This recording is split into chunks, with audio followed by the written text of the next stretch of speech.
Hello, everyone.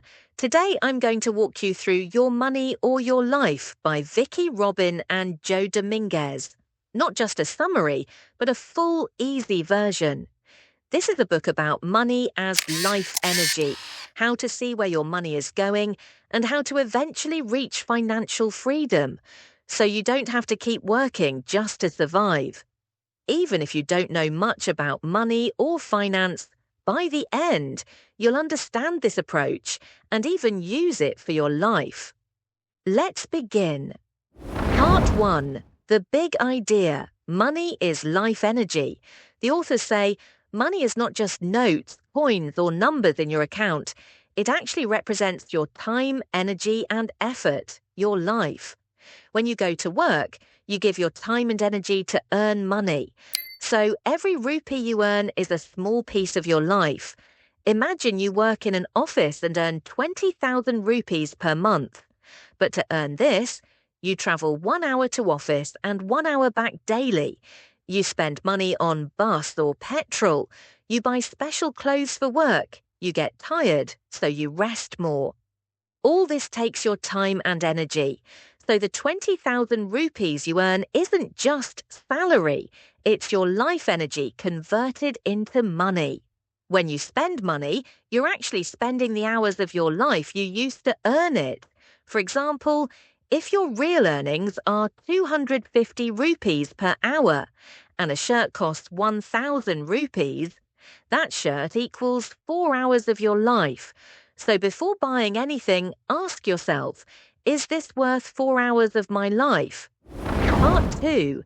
9 Steps to Transform Your Money Life. The core of the book is the 9 steps. I'll go through each with simple explanations and examples. Step 1. Making peace with the past. Write down every job or source you've ever had and estimate how much you earned in total over your life. Then list everything you own, assets and liabilities. Subtract to get your net worth. You see how much life energy you've already have. You get a clear starting point.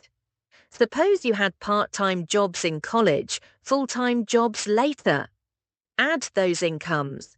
2 lakh rupees plus 5 lakh rupees plus 8 lakh rupees equals 15 lakh rupees. Just example. You own a 2-wheeler, a phone, some savings. You owe a small personal loan. Net worth equals the value of your things plus savings minus liabilities. Don't judge yourself. No blame, no shame. Just see clearly where you are now. That clarity is power. Step 2. Being in the present. Track your life energy, money in and out. Keep a daily money log. Every rupee you earn, every rupee you spend. Also, figure out your real hourly wage, your actual earnings minus all costs, transport, clothes, food, time wasted, rest, divided by all hours spent, work plus travel plus recovery. Most people think, I earned 50,000 rupees, I spent 40,000 rupees, left over 10,000 rupees, but they ignore hidden costs of work. This step makes you conscious of every cent. Example, let's say your basic salary is 40,000 rupees per month, but you spend 2,000 rupees on commuting. You buy special clothes for work costing 1,000 rupees. Lunch extra 1,500 rupees. You need rest and entertainment because of stress, which costs 1,000 rupees. Travel time is 2 hours daily, and you feel tired for 1 extra hour at home. So maybe your real cost is money costs equals 5,500 rupees. Time costs equals 2 plus 2, commute there and back, plus 1 rest equals 5 hours daily. X approximately 22 working days equals 110 hours per month.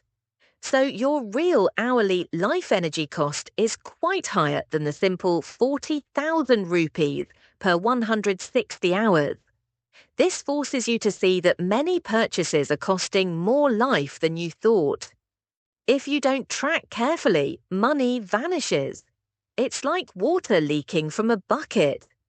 This step helps you find all the holes. Step 3. Where is it all going? Monthly tabulation. At the end of each month, categorize all your expenses: rent, food, transport, entertainment, etc. Sum each category. Convert the rupees in each category into hours of life energy using your real hourly wage. You see which categories consume most of your life energy. You can see what's big versus small in your spending. Say your real wage is 250 rupees per hour after all adjustments. If you spend 5,000 rupees on eating out in a month, that means 5,000 divided by 250 equals 20 hours of your life energy. If you spend 3,000 rupees on movies, that's 12 hours. If you spend 10,000 rupees on rent, that's 40 hours, etc. Then you see, oh, rent is costing me more life energy than all fun expenses combined. You might think, I spent 5,000 rupees on shopping. But if that's 20 hours of your life, would you buy those things knowing that? That insight changes your habit. Step 4. The 3 transformative questions. What you ask for each expense category in terms of life energy: fulfillment, did I get satisfaction or value equal to the life energy spent? Alignment, is this expense aligned with who I want to be / my values? Future change, if I didn't have to work anymore, would I keep spending this? Then you mark plus, increase if it's very valuable, minus, decrease if it's waste, or misaligned 0 if it's okay. It helps you cut wasteful spending. It helps you spend more on what truly matters. Brings conscious decision over money, not automatic spending. This step makes you a detective of your own spending. You discover what's stealing your life energy without giving much back. Step 5. Making life energy visible. Wall chart, visual tracking. Create a wall chart or big sheet where month by month you plot 2 lines: total income, total expenses, and later your investment / passive income line. Use different colors so you can see trends. When you see lines moving, income up, expense down, you feel motivated. If expenses go up, you notice quickly and can correct. Let's say over 6 months your chart shows income line is slowly going up, you got a raise. Expense line is flat or gently going down. If you invest, passive income line might start at 0 and gradually rise. At month 12, you see the expense line is lower than month 1 by a big margin. That's improvement. Step 6. Minimizing spending. Valuing your life energy. Use the 3 questions from step 4 every month. Identify expenses that give little value and cut them. Define your true needs versus wants. Buy quality, durable items instead of cheap, short-lived ones. Practice frugality, not deprivation. Enjoy what you have well. Less waste equals more life energy left. You free yourself from needing higher income just to maintain a lifestyle. Example: instead of buying fast fashion t-shirts every few months, buy one good, durable t-shirt that lasts years. Instead of eating out every weekend, cook 2 to 3 home meals, enjoy them. Use public transport sometimes instead of always taking cabs. Repair old things instead of replacing them. Step 7. Maximizing income. Respect your life energy. Look for ways to increase what you get for your life energy, i.e., improve your real hourly wage.